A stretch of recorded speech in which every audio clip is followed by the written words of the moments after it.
barring injury, there's no reason to believe why this is not going to continue. That's the thing. Moving forward. Yeah. Right. Like that's where this is right now. Because golf is insane, and your career, you can get vertigo tomorrow, and you're dead.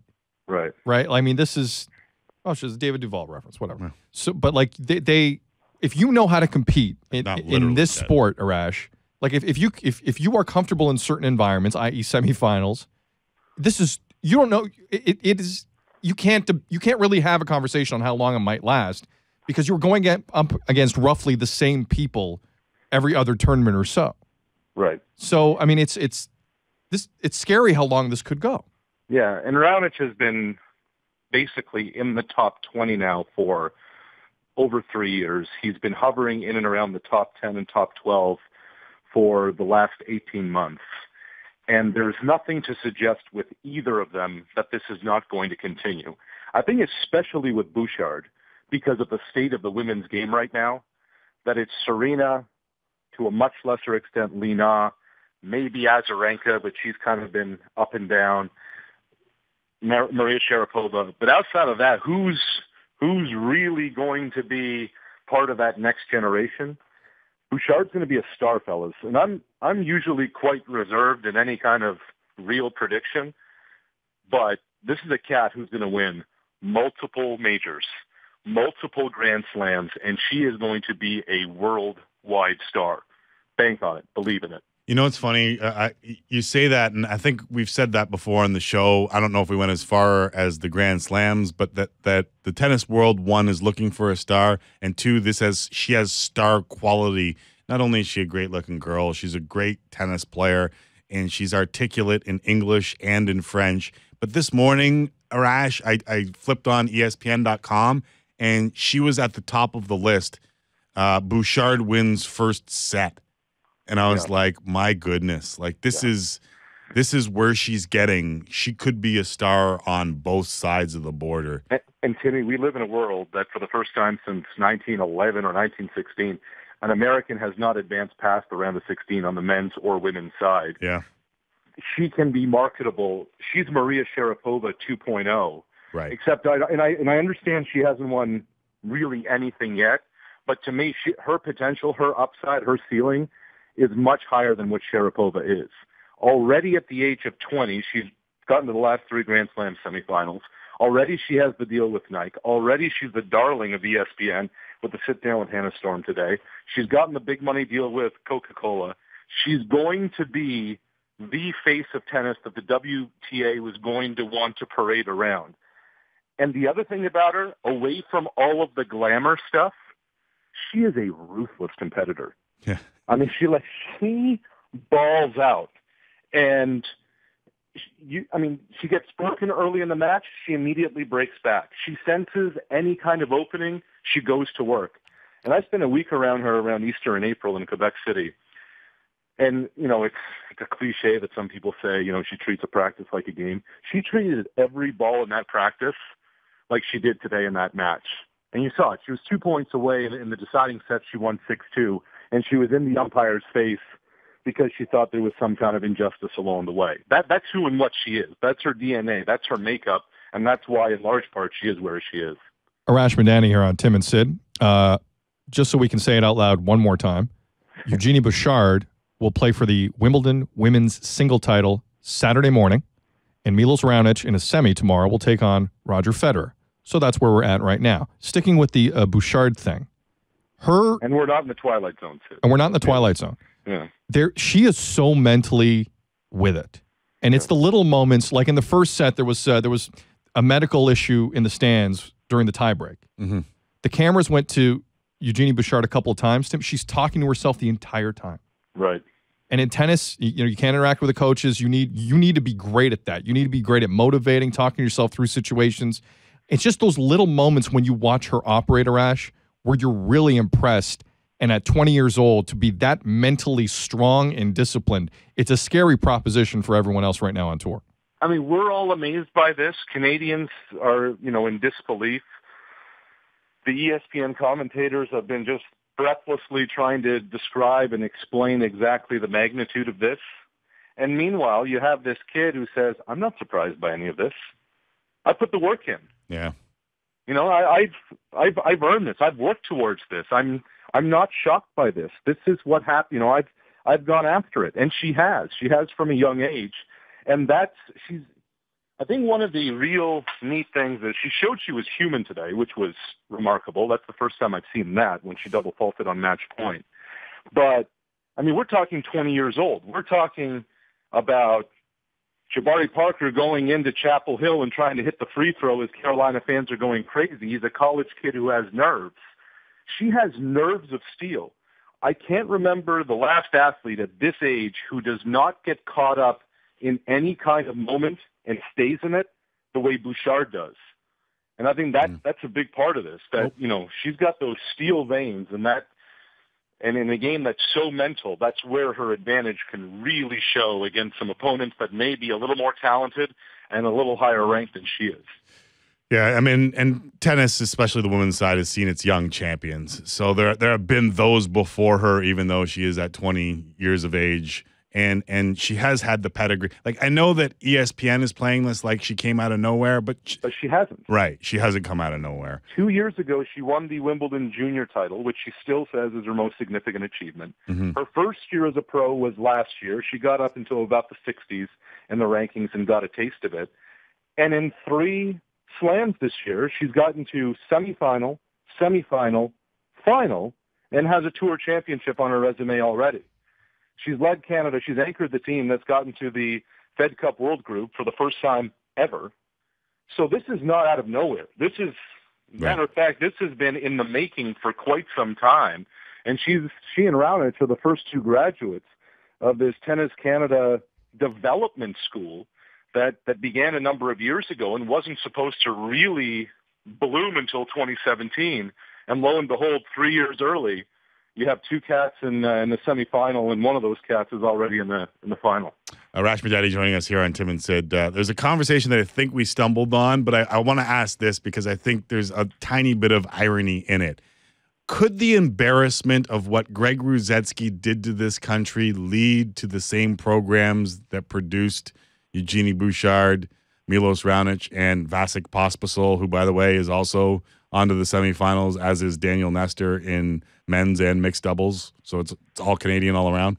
Yeah, I don't think it has anything to do with it, Tim, to be honest with you. That was a long time ago. I mean, that's almost 20 years ago that Rusedski defected. But at that time was a completely different mentality of Tennis Canada, right. And there wasn't the resources, there wasn't the vision, there wasn't the development program. For those who are unaware, just real quick, Michael Downey, the former president of Tennis Canada, a few years ago, hired Louis Borfiga. He ran the high-performance center over in France that produced Richard Gasquet and Gael Monfils and Jo-Wilfried Tsonga and the rest of them. And Downey brought Borfiga over and said, whatever you did in France, make it happen here. We want to develop champions. We want high performance. We want to be the best. And people just laughed at, that idea. But they built a National Tennis Center in Montreal. They built indoor clay courts. They built a system where it's 24/7, 365. They have schooling. They have billets, just like junior hockey kids. They have their tennis. And there was a structure that was put in place. And now they're adding a 3rd National Tennis Center in Vancouver. And here you have, as I said earlier, your first graduates of that system.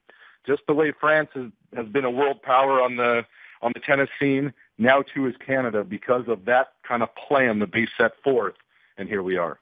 Arash Madani here on Tim and Sid. It is it's already been a historic Wimbledon for Canadians, no question about it. The silly season still is on deck, potentially, with Raonic alive and Eugenie Bouchard in a Wimbledon ladies final. I was just scolded via text. I said women's final. It is actually the ladies final. And the gentlemen's. And the gentlemen's. The gentlemen's. Cut or uncut. And the gentlemen's final.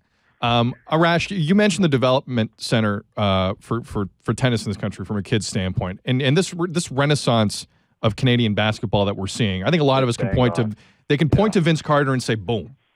Are you doing the same thing with that development center, or are we maybe giving it a little too much credit? That was going to be kind of my next point with that. I think very much so. The massive difference here. I think there are going to be a lot of kids now who are 8 years old who are going to pick up a racket and say, I want to be like Milos and I want to be like Genie and maybe I want to be like Vasek or whatever. let's also remember along the way here, though, this is not basketball, and this is no dig on either sport. It's just the reality of it. Tennis is an expensive sport. Tennis is a very expensive sport. If you want to compete, you have to compete indoors, court times, coaches. The rest of it is very expensive. It's not for everybody. But hockey is also a very expensive sport, and figure skating is also a very expensive sport.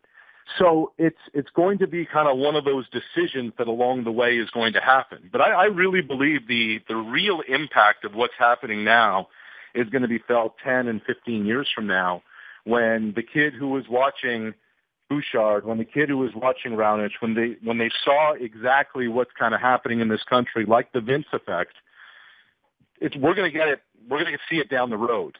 I just don't think they're. We just had 5 Canadians drafted in the first round of the last 2 drafts.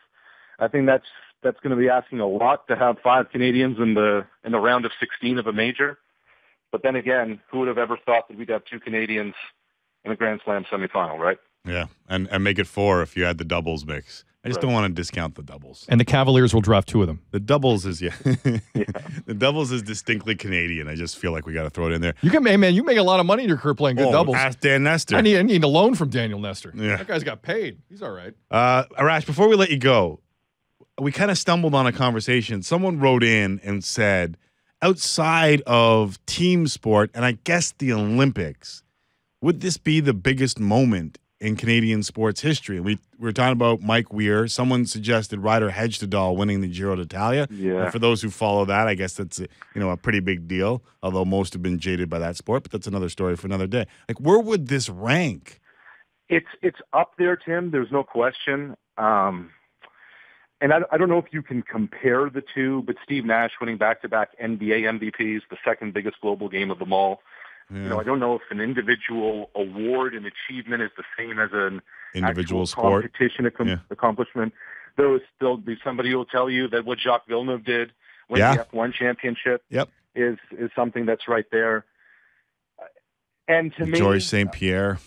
Yeah, and to me, I don't have pucks and sticks running through my veins, but to me, still, the greatest accomplishment by a Canadian athlete was Donovan Bailey in 1996. He was in the premier event and the premier race and the biggest sporting event on the planet. He won, and he also did it clean and erased the memories, the hardship, the hurt, the pain of Ben in '88.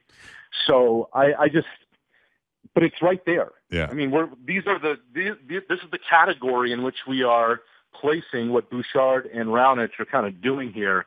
That's how significant this is. We're ranking them among the greatest moments in Canadian sports history. What's also out there that, and for obvious reasons, people go, yeah, whatever.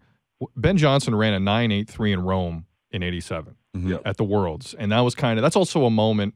I mean, hey, listen, 9.79 still resonates for me. So yeah, I'm not gonna. But I mean, 9.83 too. Like it's and one of when those he things we ran never talk about. 9.83 in Rome, Sid, he broke the world record at the time. Correct. Yeah. By a full tenth of a second. Yeah. I mean, there was a steady climb to 9.79, right? Right. Like, you can't just go to 9.79. You have to be there. But It's I tried to eliminate the Olympics because I think Donovan Bailey wins that. Yeah. Like, I think outside of team sports, I think Donovan Bailey wins it. I don't want to open up this can of worms. 9.79 is 9.79. No athlete in the history of Canada will do that again. Yeah, everybody in that race ended up implicated, right? Right. So if they're all doing it, but 9.79 is 9.79. No, but it just doesn't have the same ring to it because he doesn't have a gold medal. Right. He did for an hour. He had a gold medal for an hour. Till Brian Williams told me someone took it away. Yeah. And I'll never forget that. All right, listen, Arash, here's the deal. You're going to land in the next 14 hours probably in London. You're going to be there firsthand. Yes, sir. I'm going to give you 3 options. Canadians win the following: 0 championships in men's or women's singles, 1 title. Ladies and gentlemen, singles. 0 titles, 1 title, 2 titles. What happens? I think that a Canadian will win 1 Wimbledon championship this weekend. I'm with you.